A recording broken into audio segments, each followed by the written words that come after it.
안녕하십니까. 오늘은 평생 동안 들어도 감동이 식지 않고 보약이 되는 부처님의 가르침 중 우리도 잘 아는 비유설화 5가지 이야기를 하도록 하겠습니다.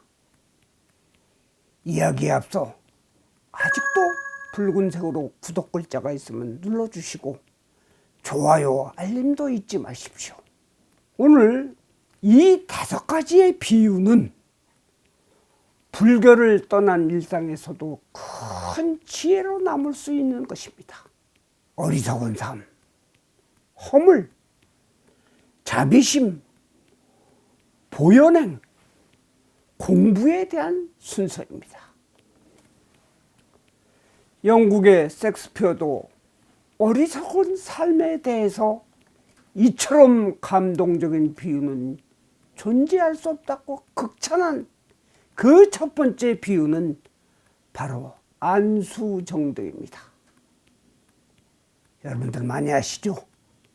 넓은 벌판에서 사납게 달려드는 코끼리를 만난 사람이 마침 빈 우물터를 발견하고 우물란을 들여다보니 등나무 넝쿨이 있어 그것을 붙들고 우물 중간쯤 내려가서 한숨을 놓고 우물 밑바닥을 보니 4마리의 독사와 독령 1마리가 떨어지면 잡아먹으려 혀를 날름대고 있는 것입니다.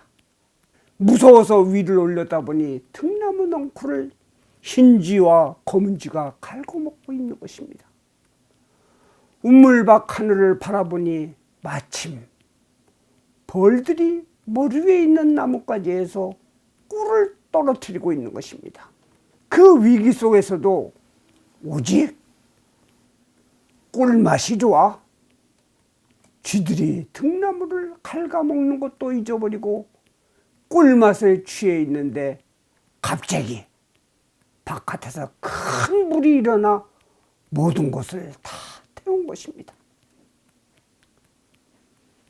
이 이야기 속에 넓은 벌판은 번뇌 속의 긴 세월이고 코끼리는 잠시도 쉬지 않고 변하는 무상이며 우물터는 태어나고 죽는 삶이며 등나무는 육신의 생명이고 검은쥐와 흰쥐는 밤, 낮의 시간이고 4마리의 독사는 지, 수, 화, 풍이며 꿀벌은 그릇된 사상이고 떨어지는 꿀은 재물, 이성, 음식, 명예, 수면의 오용락이고 큰 불은 늙고 병들어 죽는 것을 의미합니다.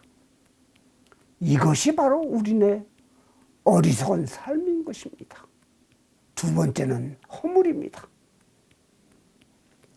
옛날 큰 성을 지키고 있는 문지기의 아들이 매우 잘생긴 것입니다. 그는 미모가 뛰어난 여자와 결혼하여 행복하게 살고 있는데 그 옆나라의 왕이 신하에게 묻습니다. 이 나라에 나보다 잘생긴 사람이 있을까? 하고 묻자 제가 듣기로서는 옆나라에 아주 잘생긴 사람이 있습니다. 그 소리를 들은 왕은 사람을 보내 그를 청했습니다. 왕의 부름을 받은 이 남자는 급히 가다가 보니 왕이 나를 부르는 것은 분명 내가 지혜가 있고 사물에 통달했기 때문이라고 생각하고 집안에 있는 책을 한 번 더 자세히 보려고 되돌아와 보니 집 방문을 열고 들어가 보니 아내가 어떤 손님과 잠자리를 하는 것을 보게 되었습니다. 그는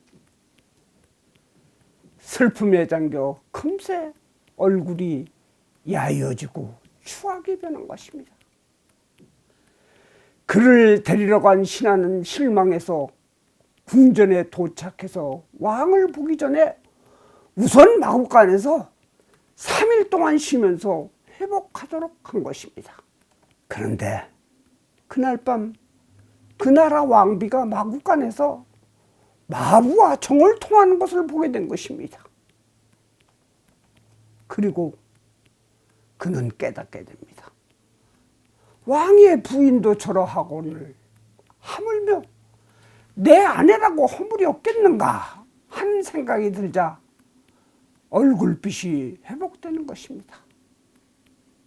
다음날 왕을 뵙게 되자 왜 이리 늦었는가 하고 묻자 자초지종을 이야기하니 왕은 내 아내도 그러하거늘 하물며 보통 여자라고 안 그렇겠는가 하고 왕과 사내는 함께 산에 들어가서 정진하여 도를 얻었다고 합니다. 누구에게나 허물은 있는 것입니다. 문제는 배우자를 소유물로 생각했기 때문에 고뇌가 생긴 것입니다. 자, 이번에는 세 번째는 자비심입니다. 농부가 숲속에서 원숭이 한 마리를 보았습니다. 이를 잡으려고 하다가 그만 발을 헛디뎌 구렁텅이에 빠진 것입니다. 올라오지를 못해 허우적대는데 내가 잡으려고 했던 원숭이가 다른 많은 원숭이를 데려와 꼬리에 꼬리를 물고 그 사람을 살린 것입니다. 정신을 잃고 있다가 눈을 떠보니 그 원숭이가 자신을 간호하고 있는 것입니다.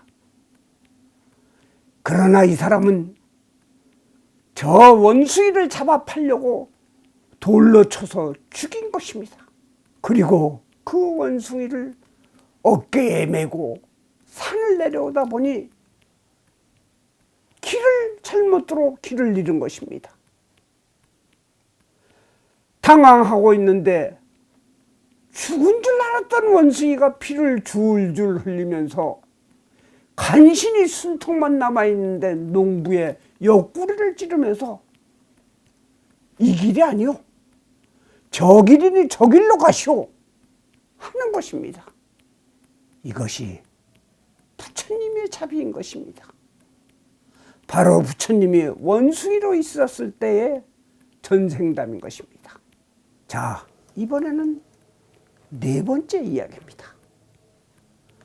불자로서 가장 중요한 보현행에 대한 이야기인 것입니다. 옛날 중국 안희성에 장사꾼 여러 명이 짐승을 잡기 위해 파는 넓고 깊은 웅덩이에 한꺼번에 빠진 것입니다. 먼저 나가려고 아우성을 치고 붙잡는 바람에 아무도 못 나오는 흰사가 되었습니다. 그때 길을 가던 유교학자가 구덩이 속을 보고 혀를 차면서 말하기를 오죽이나 조심성이 없었으면 이 지경이요 하면서 다음부터는 발밑 잘 보고 다니쇼 하고 그냥 지나갔는데 조금 있다가 또 한 사람이 나타났습니다. 이 사람은 점을 잘 보는 역술학자로서 구덩이 속으로 손을 내밀고 내 손 잡고 나오쇼 하니 서로 먼저 잡으려고 아우성만 치니 그는 손을 툭툭 털고 일어나면서 이보시오, 다 팔자소관이요, 때가 되면 나올 날 있을 거요 하고 돌아가는 것입니다. 그때 길을 가던 행자 스님이 자초지종도 묻지 않고 구덩이 속으로 들어가서 동요하지 말라고 안심시킨 후 무등을 태워 한 사람 한 사람씩 내보낸 후 자신은 상인들이 건져준 칡농쿨을 잡고 나온 것입니다.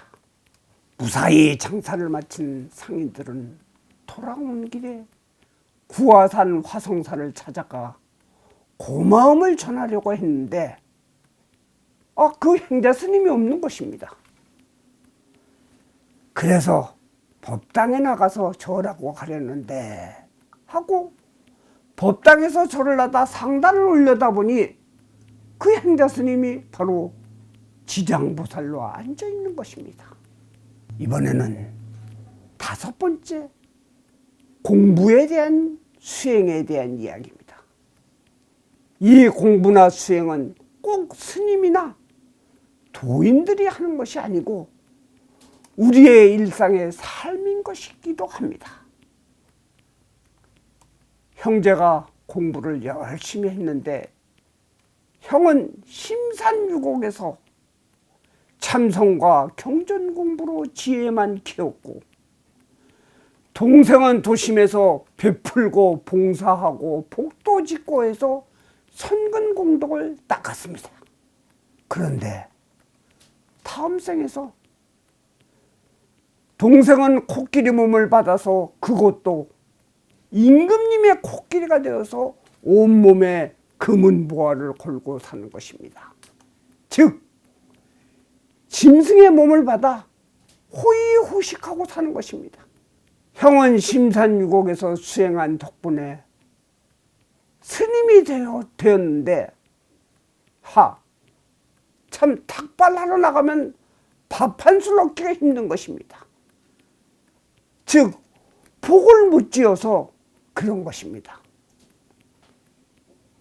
형이 생각하기에 나는 나만 위한 공부를 했고 동생은 참선과 마음 닦기가 부족해서 짐승의 몸을 받은 것을 깨닫게 되고 동생인 코끼리 귀에 대고 말하기를 자네나 나나 공부 잘못했네 라고 했답니다.